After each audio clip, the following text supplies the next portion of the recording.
Donc, tout d'abord, bienvenue à cette formation de base. Je m'appelle Alex et je travaille au service d'assistance. Et donc, dans cette formation, on va parler des choses que vous utilisez le plus fréquent dans KineQuick. Pour être au clair, ceci n'est pas une formation qui concerne la facturation digitale. Ça, c'est tout à fait autre chose. Ici, on va parler donc des fonctionnalités de base que vous pouvez utiliser dans KineQuick. Mais quand même, je vais commencer avec un petit mot sur cette facturation digitale parce que c'est quand même intéressant pour nous tous, je pense. Donc, on est en train de donner accès de plus en plus au cabinet pour travailler avec cette facturation digitale. De toute façon, ce que je veux vous montrer, c'est que, et je vais partager mon écran, que sur notre site web, vous avez la possibilité de vous informer sur cette facturation digitale. Quand vous cliquez ici sur Aide, il y a différents boutons. Il y a le bouton MyCareNet e-Services.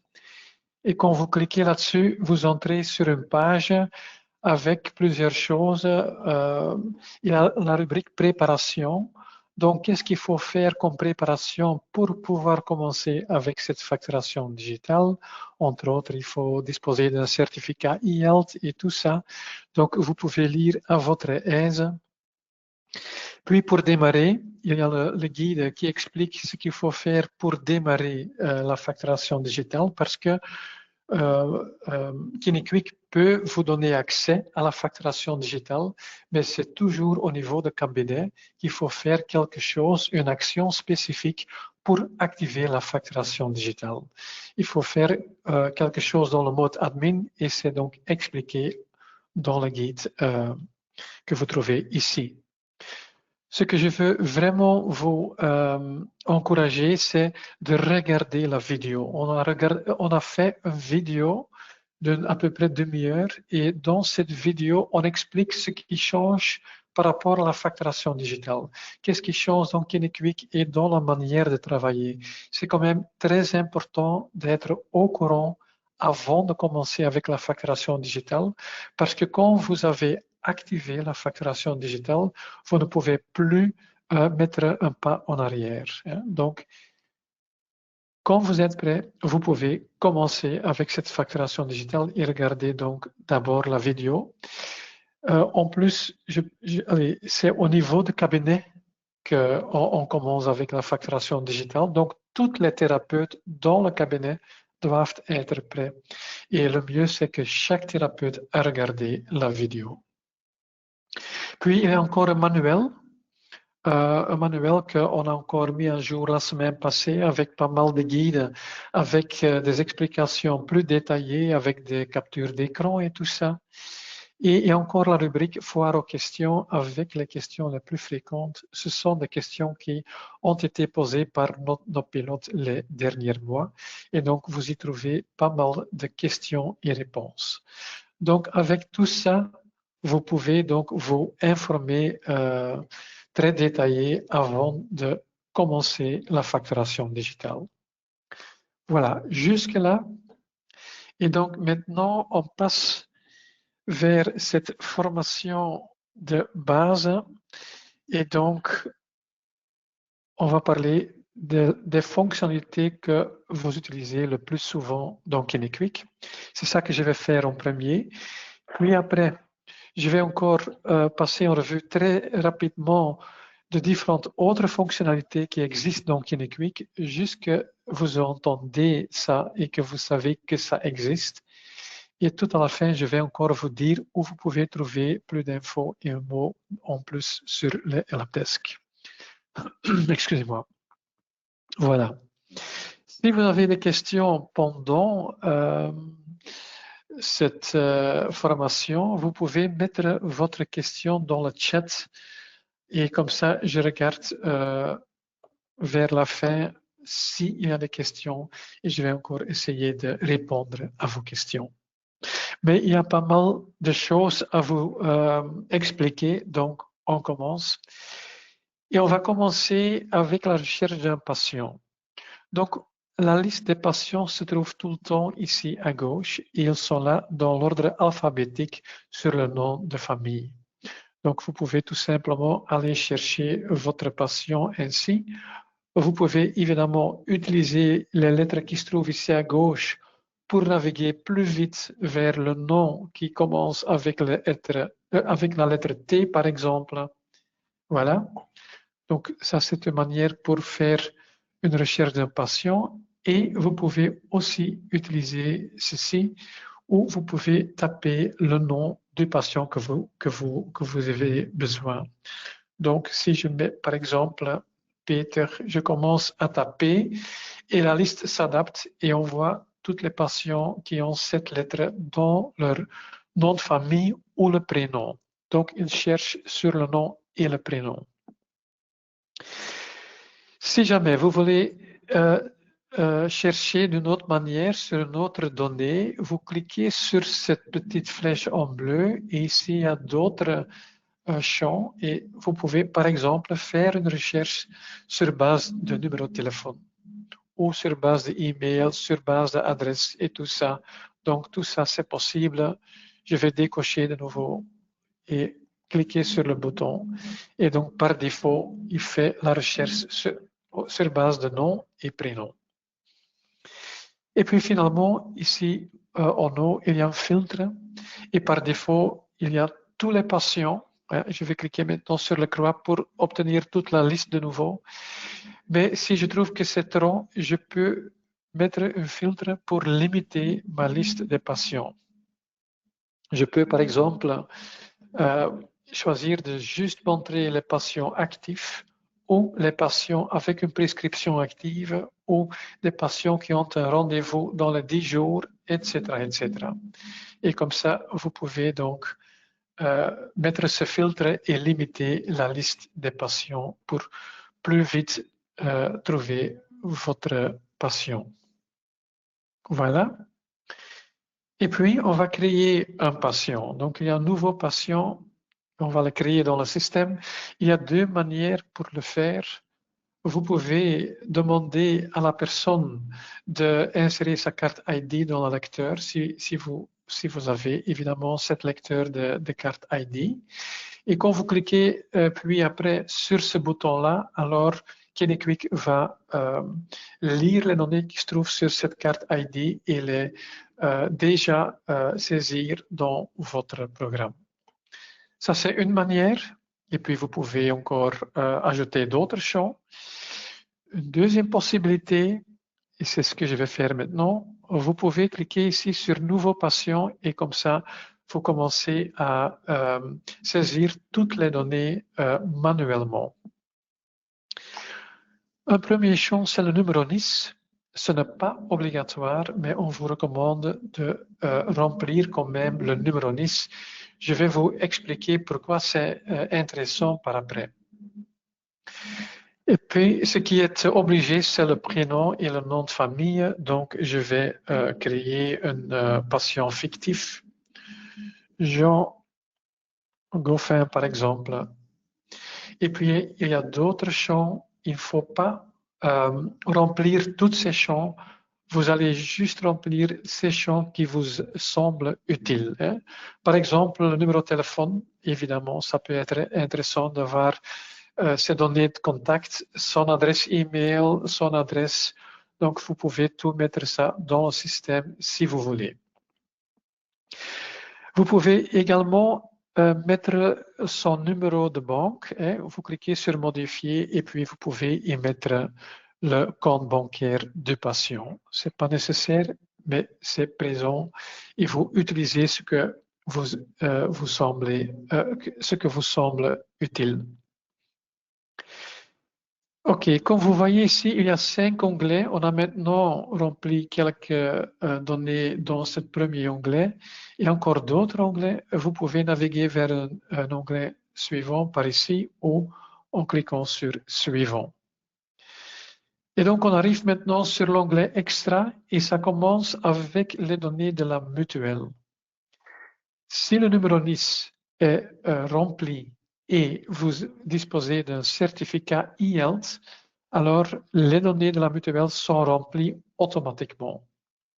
Donc ça, c'est quand même intéressant. Et à chaque fois que vous enregistrez une séance, à ce moment-là, on va à chaque fois récupérer les données à jour de la mutuelle. Ça peut être intéressant parce que si la personne change de statut, quand il devient BIM par exemple, alors le système peut en tenir compte tout de suite. Hein. Donc c'est pour ça que c'est intéressant de remplir le numéro NIS. Je vais mettre maintenant quelque chose manuellement hein, pour pouvoir continuer. Je mets ici les codes. Donc, pour voir si une personne est BIM oui ou non, vous pouvez regarder la dernière chiffre. Si c'est 1, il a ce statut spécifique. Numéro d'affiliation, ce n'est pas nécessaire. Et puis, ici, on a le champ tiers payant. Si vous voulez appliquer ce système de tiers payant, alors vous pouvez mettre pour chaque patient, si vous voulez appliquer le système de tiers payant, vous pouvez le faire juste pour une pathologie lourde. Vous pouvez dire, voilà, je vais appliquer ce système toujours ou jamais. Voilà. Je ne vais pas parcourir tous les champs, hein, mais les champs les plus importants quand même. Ici, on a la possibilité d'ajouter une personne de contact. Hein. Pour, par exemple, un petit enfant, c'est quand même intéressant d'avoir les données du père ou de la maman. Voilà, vous pouvez le mettre ici. On continue, on passe maintenant vers l'onglet Extra 2. Ici, vous avez la possibilité d'ajouter une note. S'il y a quelque chose, une remarque qui est quand même important, vous pouvez le mettre ici. C'est juste pour vous, pour info, hein, ou pour vos collègues. Voilà. Et puis ici, il y a la partie notification pour le rendez-vous. Quand vous cliquez là-dessus, alors la personne va recevoir un email avec la confirmation d'un rendez-vous quand vous utilisez l'agenda de KineQuick. Pour pouvoir utiliser ce système, c'est important que vous faites la demande chez nous pour activer le service email. Parce que pour les abonnements d'aujourd'hui, ce service d'email et tout ça est inclus dans le prix. Donc, c'est gratuit pour l'utiliser. Mais il faut quand même faire la demande chez nous parce qu'on doit installer ce service techniquement pour que vous puissiez l'utiliser. Et pour faire la demande, il faut donc envoyer un mail vers office@qtop.be. Donc ici, vous avez la possibilité d'envoyer un mail automatiquement quand on met un rendez-vous avec la personne. Et puis les deux suivants, c'est pour le rappel. Si vous voulez que le patient reçoive un email, par exemple 24 heures avant le rendez-vous, alors vous cochez cette option-là.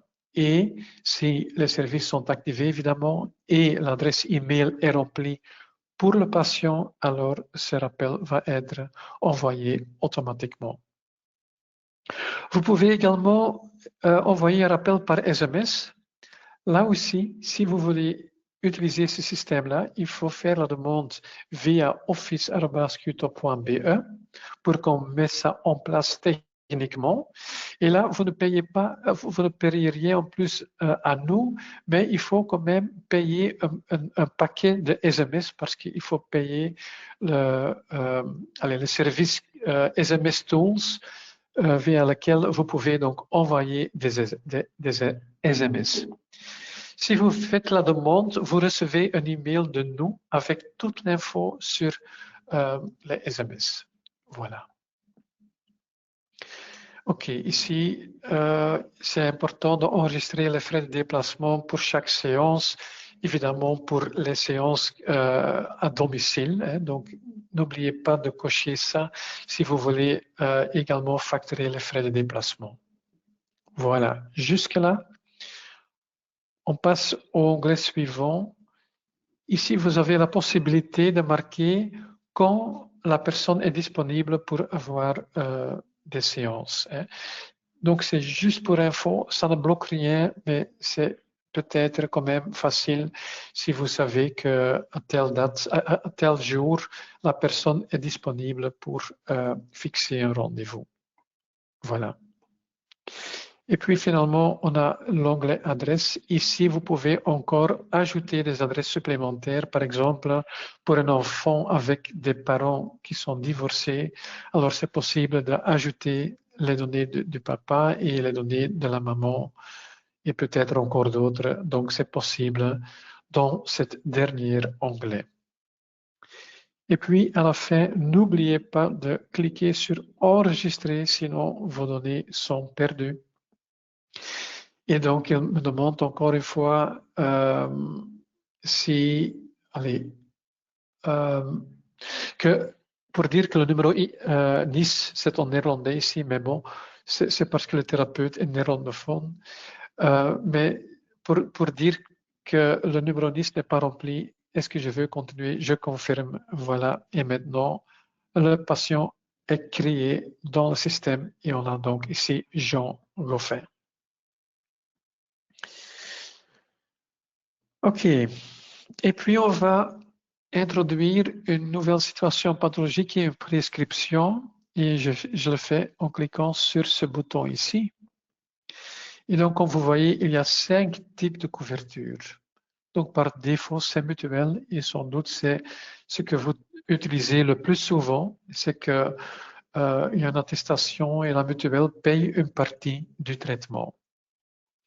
Il y a aussi non assuré, par exemple, pour des personnes de l'étranger qui ne sont pas affiliées à une mutuelle Belgique, qui ne sont donc pas assurées, alors vous pouvez les facturer via non assuré.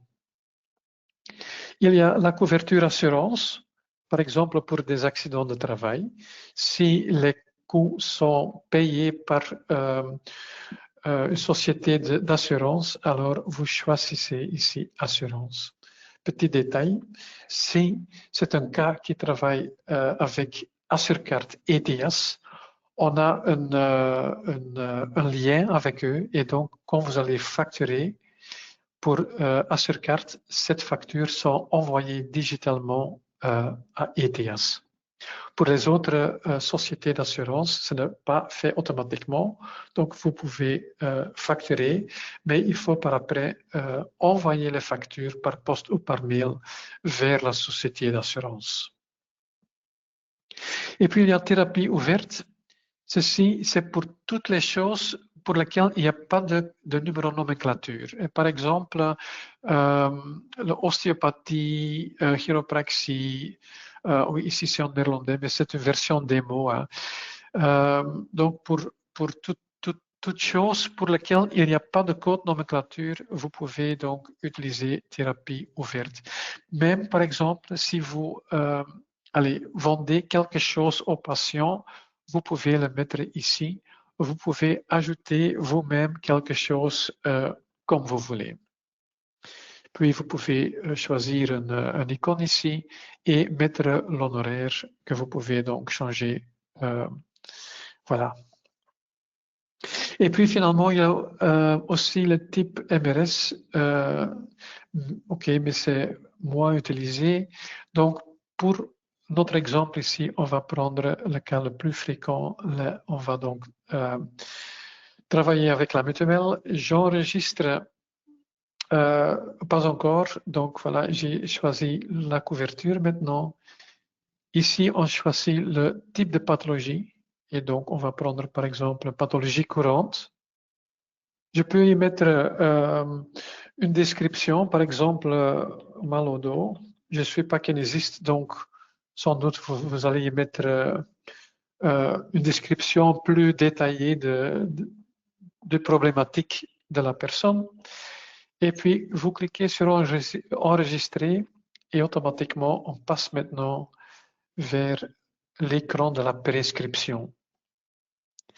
Et donc ici, on doit saisir la date de la prescription. Par exemple, il y a la prescription date de 26 janvier.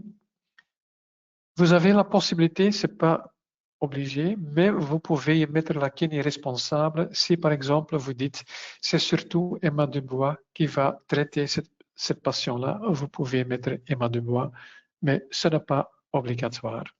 Et ce n'est pas parce que je mets ici Emma Dubois qu'on ne peut pas enregistrer des traitements qui sont faits par d'autres thérapeutes. Ça reste possible.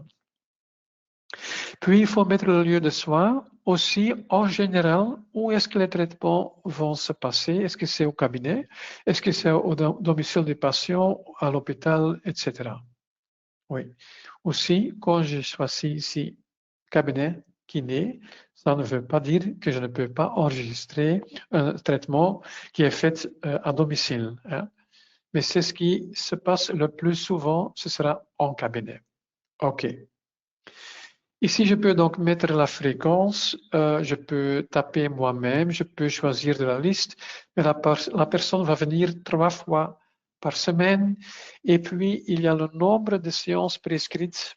Donc, je reprends ce qui est mis sur la prescription et je laisse comme ça. Donc, il y a 18 séances qui sont prescrites. Puis, je dois encore mettre le médecin qui a fait la prescription. Je peux y mettre le numéro INAMI ou je peux taper le nom de famille. Par exemple, je commence à taper et comme vous voyez, sur base des lettres que j'ai introduites ici, il y a déjà une petite liste avec des médecins qui commencent avec ces lettres-là et je peux choisir le médecin concerné. Si jamais le médecin ne se trouve pas dans cette liste ici, je clique sur « Nouvelle fiche médecin ». Et ça me emmène à un écran suivant.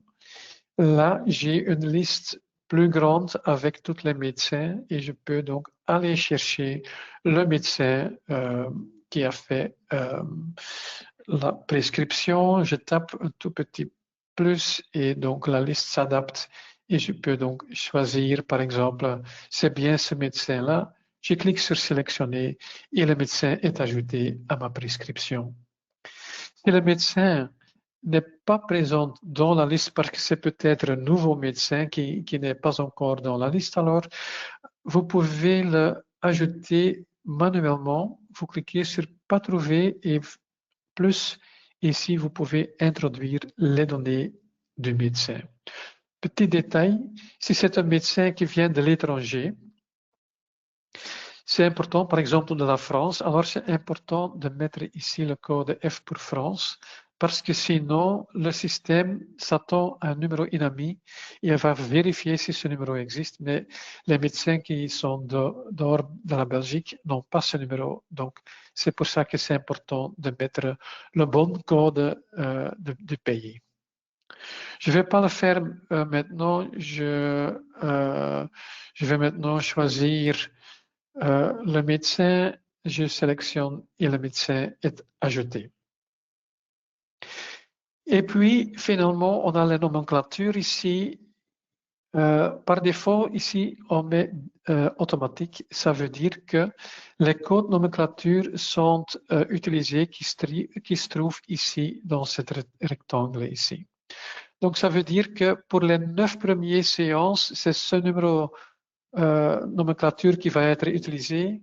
Pour les 9+, c'est un autre code nomenclature. Et si jamais on va passer vers le 18+, c'est encore un autre code nomenclature qui va être utilisé.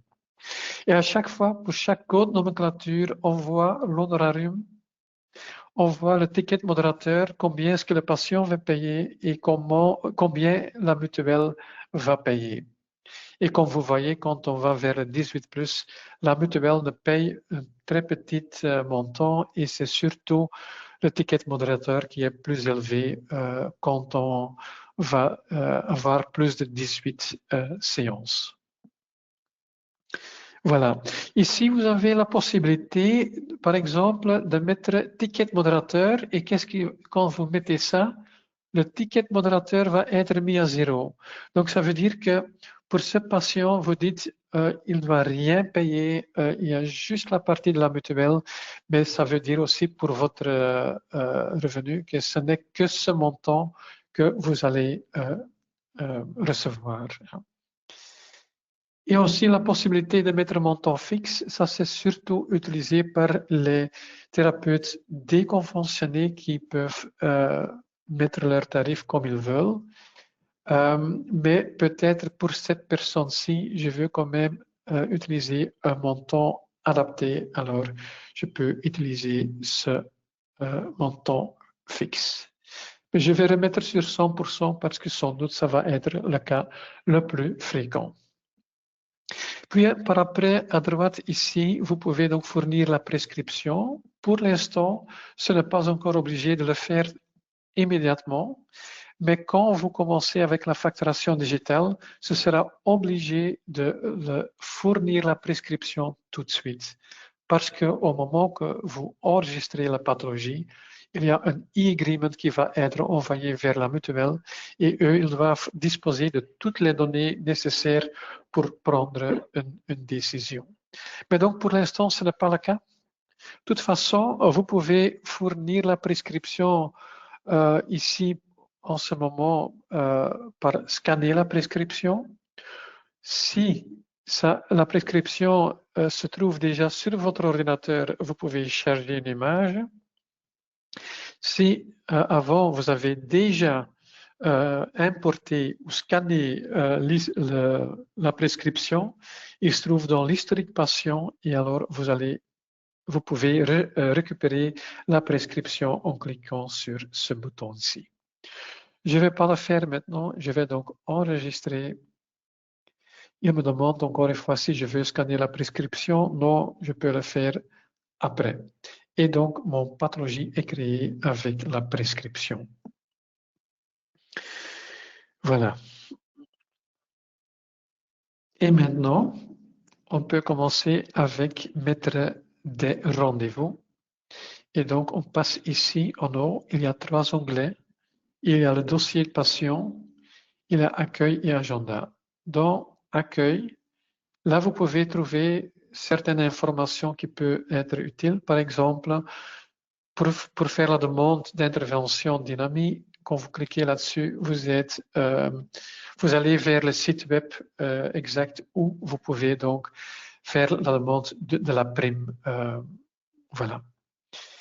Ici, quand vous cliquez là-dessus, vous allez obtenir la liste avec toutes les factures que vous avez reçues le dernier temps de Qtop. Et encore d'autres trucs, ça peut être utile. Voilà. Mais on passe maintenant vers l'agenda. Donc, si vous voulez utiliser l'agenda de KineQuick, voilà, il est ici à disposition. Il y a pas mal de choses à dire sur cet agenda. Mais pour commencer, ici en haut, il y a deux vues possibles. Maintenant, il se trouve sur thérapeute. Ça veut dire je vois l'agenda de Emma Dubois qui est connecté, donc KineQuick. Quand je clique sur cabinet, je peux également regarder l'agenda des collègues qui travaillent avec moi dans le cabinet. Ici, vous voyez que c'est montré pour un jour et je peux évidemment cliquer sur les flèches et avancer comme ça dans l'agenda et je peux retourner dans l'agenda avec la flèche à gauche. Je vais quand même remettre sur la vue thérapeute, comme ça je vois l'agenda de Emma Dubois. Ici, j'ai vu à partir de lundi jusqu'au dimanche. Il faut savoir qu'avec la roue ici, on peut configurer cet agenda. Il y a pas mal de paramètres que vous pouvez configurer. Par exemple, le nombre de jours que vous voyez. L'auteur du cellule ici, vous pouvez le mettre plus grand. Vous pouvez y mettre plus d'informations. Donc, tout ça est possible dans la configuration de l'agenda.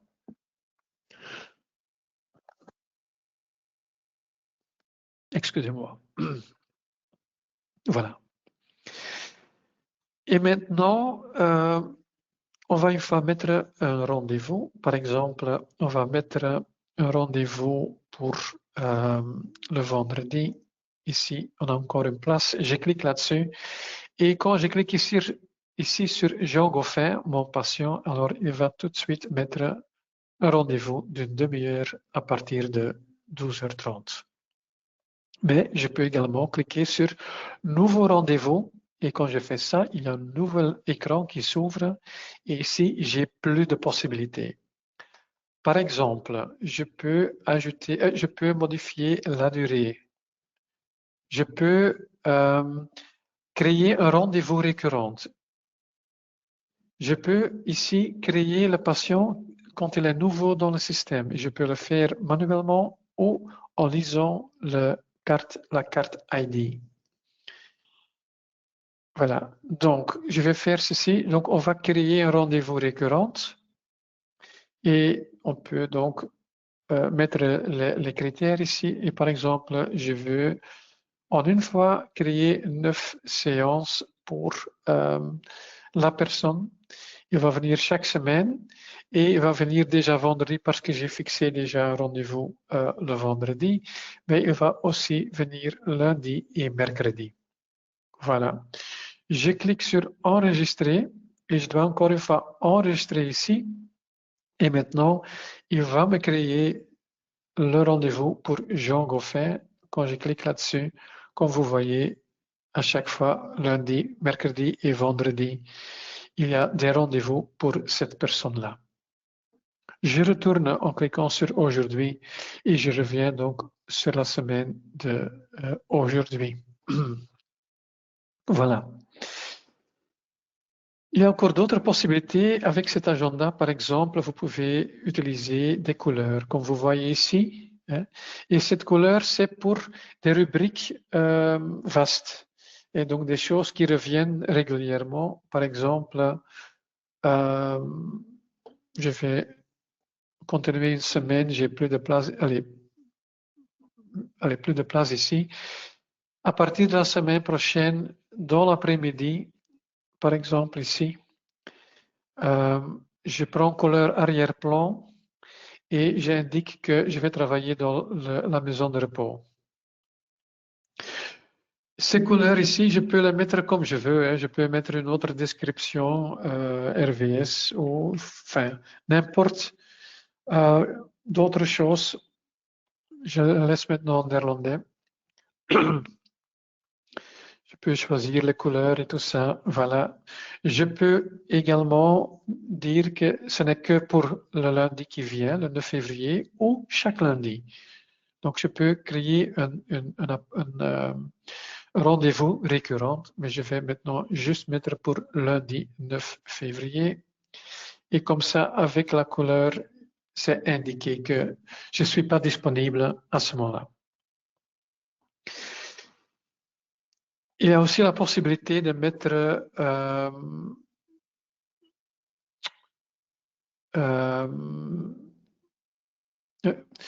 enfin, je vais donner un exemple. Imaginons que vous êtes en train de, avec un traitement, avec un patient, il y a quelqu'un qui vous téléphone pour fixer un rendez-vous. Il veut un rendez-vous le mardi prochain, mais c'est un nouveau patient.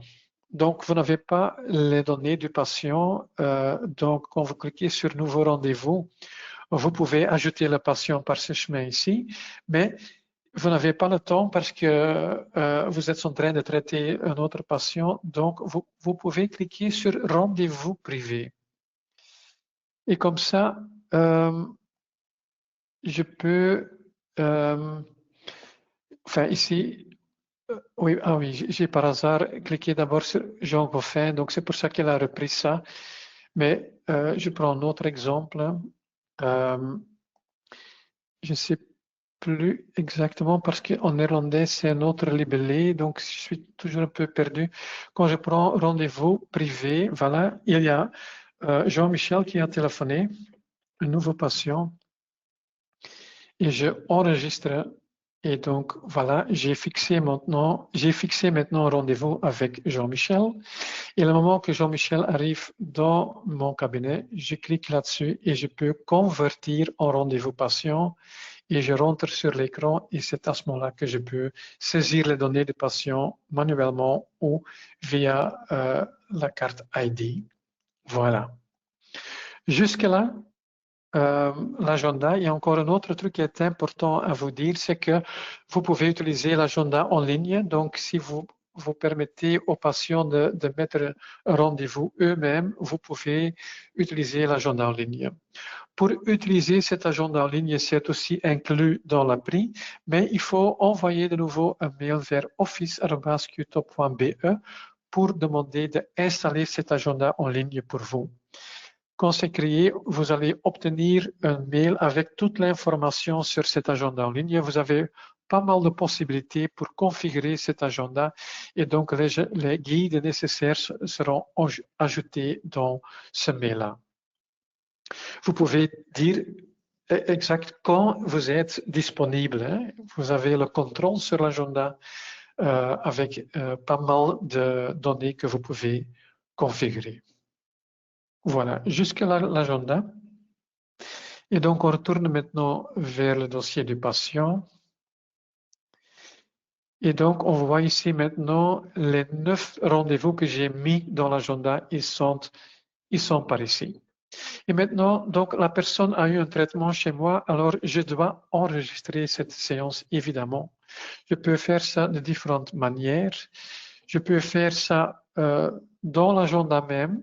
Par exemple, je retourne ici. Ici, j'ai mon le premier traitement avec Jean Goffin. Quand je clique là-dessus, ici, il y a aussi le même icône et je peux donc enregistrer la séance. Il y a d'autres icônes ici et la plupart de ces icônes ici se trouvent également dans le dossier du patient en haut à droite. Donc, vous voyez ici ces icônes ici. Je peux encore dire que tout ce qui se trouve ici, ce sont des actions que vous pouvez faire pour le patient spécifique. Mais comme vous voyez, il y a certaines de ces icônes reviennent ici, mais ici, c'est pour faire ça en bloc. Par exemple, enregistrer des séances, vous pouvez le faire pour plusieurs jours en une fois. Je ne vais pas expliquer parce que quand vous commencez avec la facturation digitale, cette option va disparaître. Oui. Aussi, ceci, facturer en bloc, ça va disparaître avec la facturation digitale. Donc, on va maintenant enregistrer la séance, par exemple, pour notre patient. Je peux également cliquer sur les 3 points et cliquer sur enregistrer la séance. Mais c'est pour le 6 février, donc dans 2 mai, dans 2 jours, je veux dire. Donc, je vais enregistrer la séance d'aujourd'hui. Donc, il ne faut pas obligatoirement passer vers l'agenda. Je peux tout simplement dire, voilà, la personne est venue aujourd'hui, le 4 février. Je regarde si les données sont correctes. Je peux ici, cabinet kiné, c'est parce que j'ai mis ça sur la prescription, mais je peux encore changer vers domicile du patient. Je peux changer également le thérapeute si je veux, mais je vais laisser comme ça. Je vérifie si tout va bien. Et puis, ici en bas, je peux donc indiquer si la personne paye ce traitement à ce moment-là, oui ou non. Si c'est le cas, je coche l'option encaisser et je dis si la personne paye en liquide ou par carte bancaire. Je vais maintenant pas cocher, donc je peux aussi demander le paiement par après au patient, donc je ne le coche pas. Voilà, je vais enregistrer cette séance et comme vous voyez maintenant pour le 4 février, on voit 2 codes. Il y a le code pour le traitement, il y a aussi un code pour le pseudocode pour le code dossier pour démarrer le dossier. Voilà. Je peux déjà enregistrer encore une autre séance. Hein. Je peux vérifier, voilà, enregistrer et voilà, c'est fait. Donc, la séance du 6 février est également enregistrée. Et puis, on va maintenant attester la personne. On peut le faire avec cette icône ici, attestation. Je clique là-dessus et elle me propose les 3 codes. Donc, 2 pour les 2 séances et le code pour le code dossier. Je peux ici mettre la date de la facture. Est-ce que ça doit être la date d'aujourd'hui ou la date de la dernière séance? Je peux choisir ici. Je peux aussi mettre une séance avant. Hein. Par exemple, si je dis je ne vais pas encore attester la séance du 6 février, je mets 5 février. Comme ça, il n'y a que ces deux codes-là qui sont présentés. Je vais maintenant allez, enlever ça et donc je vois de nouveau toutes les codes ici qui sont prêts à être attestés. Ici, je peux donc cocher pour imprimer sur mon imprimante matricielle. Mon ordinateur n'est pas attaché à une imprimante matricielle, donc je vais décocher. Mais vous cochez si vous utilisez une imprimante matricielle. Et ce qui est important, c'est que vous vérifiez si le numéro d'attestation correspond avec l'attestation qui va sortir de votre imprimante.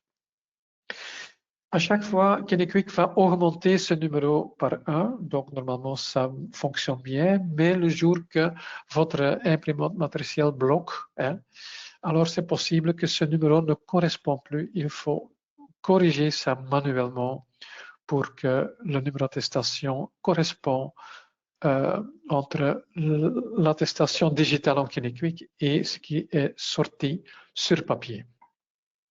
Ici, au moment de l'attestation, je peux de nouveau dire si la personne paye à ce moment-là, via liquide ou carte, ou je peux créer une demande de paiement. Et donc, comme ça, la personne peut payer par virement bancaire. C'est ça que je vais faire maintenant. Voilà, tout est correct. Maintenant, j'enregistre. Voilà, je pense que j'ai cliqué, oui. Et donc, il me crée maintenant l'attestation ici digitale. Il le fait parce que je n'ai pas coché l'imprimante. Si vous travaillez sur papier, vous créez les attestations sur papier, alors vous pouvez tout simplement reprendre ce qui se trouve ici sur votre carnet et comme ça vous créez votre attestation. Si vous l'imprimez, ça va ne pas apparaître ici. Et un autre document qui est créé ici, je ne comprends pas pourquoi ça n'a pas fonctionné ici. Non, ok, je ne sais pas comment ça se fait, mais normalement ici, vous avez donc... c'est parce qu'il me donne ça, oui. Il me dit que ça existe déjà. Ok, non, il est quand même créé, voilà. Ok. Dans l'historique, j'explique déjà, vous allez y retrouver toutes les choses qui sont créées. Par exemple, l'attestation qu'on vient de créer, hein, il est là. Et par ces trois points-là, je peux supprimer la facture si je dis je me suis trompé, ok, je la supprime. Ou je peux imprimer un duplicata si l'attestation est perdue. Vous pouvez imprimer une copie pour regarder ce qui se trouve là-dedans. Voilà, différentes possibilités ici. Ici, le document, la demande de paiement est également présente ici et on peut ouvrir le document. Et donc, je ne sais pas pourquoi, mais il y a eu un problème ici. On ne va pas chercher le problème, mais normalement, ça fonctionne bien et vous pouvez retrouver cette séance ici, cet document ici. On retourne vers la prescription. On voit maintenant ici dans la colonne que l'attestation est créée pour les trois codes ici. Voilà. Ok. Encore un dernier point. Je vais encore dire un peu plus sur la facturation via le système de tiers payant. Donc, dans la fiche de patient, vous pouvez mettre pour chaque patient, si vous voulez appliquer le système de tiers payant, oui ou non. Si vous voulez créer une facture pour la mutuelle, vous pouvez le faire via cette icône-là, tiers payant. Vous créez une nouvelle facture. Vous indiquez pour quelle mutuelle vous voulez faire une nouvelle facture. Vous indiquez le thérapeute. Vous cliquez sur suivant et maintenant, donc, il vous présente les codes que vous pouvez facturer par ce tiers payant. Quand vous cliquez là-dessus, vous voyez plus de détails. donc les codes qui sont reprises dans la listing du tiers payant. Comme vous voyez ici, il est mentionné attestation numéro 1034. Donc, l'attestation est déjà faite pour celui-là, mais ici, pour ce patient ici, ce n'est pas mentionné. Donc, pour cette personne ici, l'attestation n'est pas encore faite. Donc, vous pouvez l'imprimer à ce moment-là. Donc, vous créez l'attestation et donc, comme ça, vous créez le listing de tiers payant. Vous imprimez ça et ensemble, avec les attestations, vous pouvez l'envoyer vers la mutuelle concernée. Je vais de nouveau décocher parce que j'ai pas d'imprimante matricielle ici. J'enregistre. Et donc, maintenant, on a la demande pour cette personne-là encore. Et à côté, non, ok. Donc voilà, le listing est créé ici sur une autre, sur Word. Hein, et comme vous voyez, toutes les données sont remplies pour la mutuelle avec les données, avec un aperçu des attestations. Vous imprimez ceci et vous envoyez ceci avec les attestations ensemble vers la mutuelle. Et comme ça, ils peuvent vous payer le montant de la mutuelle. Voilà. Par après, vous pouvez consulter toutes les listings tiers payants via l'historique. Vous pouvez aller chercher et via les 3 points, vous pouvez donc afficher les attestations qui sont reprises dans le listing. OK, jusque-là. OK, on a encore un petit quart d'heure. Donc, je continue. Entre-temps, j'ai vu qu'il n'y a pas encore de questions. Hein, on prend encore un peu de temps à la fin. Je continue et on va enfin encore regarder les différents onglets ici. Je vous ai montré déjà historique. Il y a encore l'onglet aperçu avec quelques données du patient et ici avec MyCareNet et les 3 points. Quand vous cliquez là-dessus et vous avez un certificat e-health, alors il va vous demander au système d'aller chercher les données à jour de la personne au niveau de la mutuelle. Donc, comme ça, vous pouvez aller récupérer de nouveau ces données-là. Historique, j'ai expliqué. Okido, c'est pour gérer le dossier du patient digitalement. Vous pouvez le faire sur papier, mais KineQuick vous donne aussi la possibilité de gérer ça digitalement. Par exemple, pour cette personne-ci, on va ajouter une note dans son rapport aujourd'hui et donc je peux mettre quelque chose au niveau de l'anamnèse ou dans d'autres rubriques. Je peux, par exemple, ajouter quelque chose sur le traitement d'aujourd'hui, alors je peux donc commencer à mettre une note.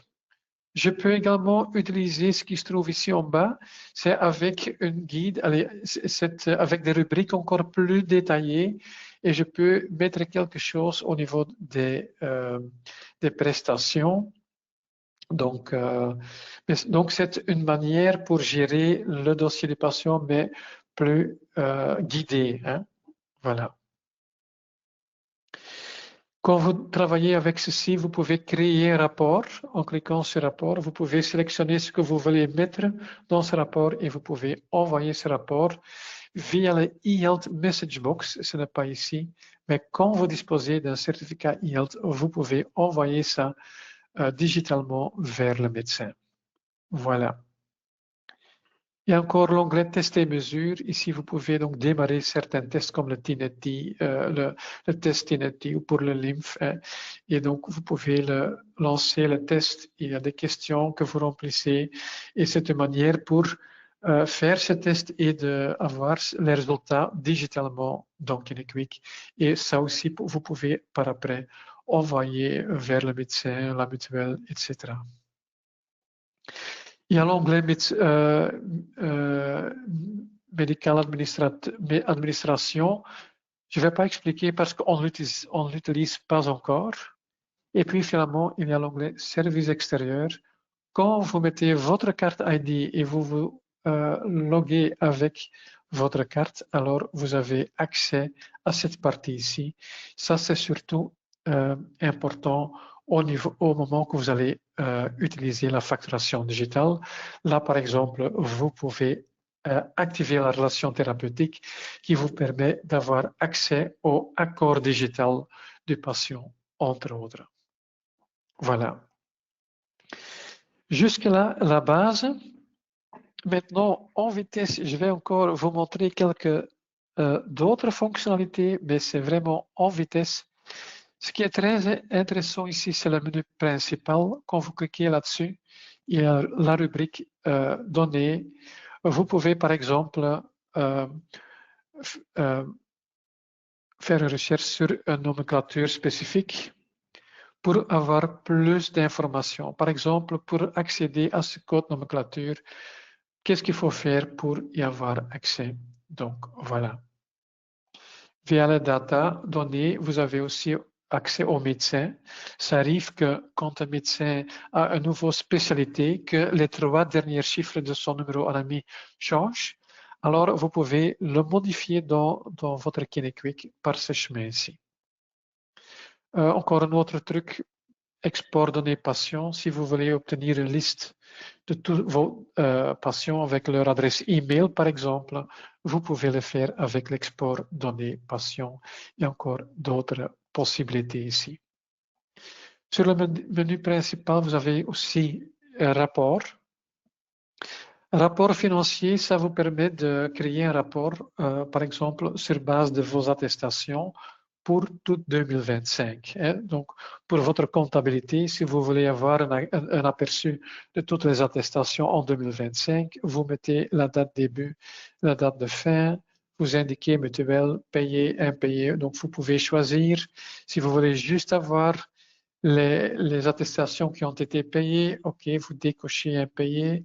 Si vous voulez avoir la liste complète, vous laissez ça coché. Voilà. Vous pouvez indiquer le thérapeute.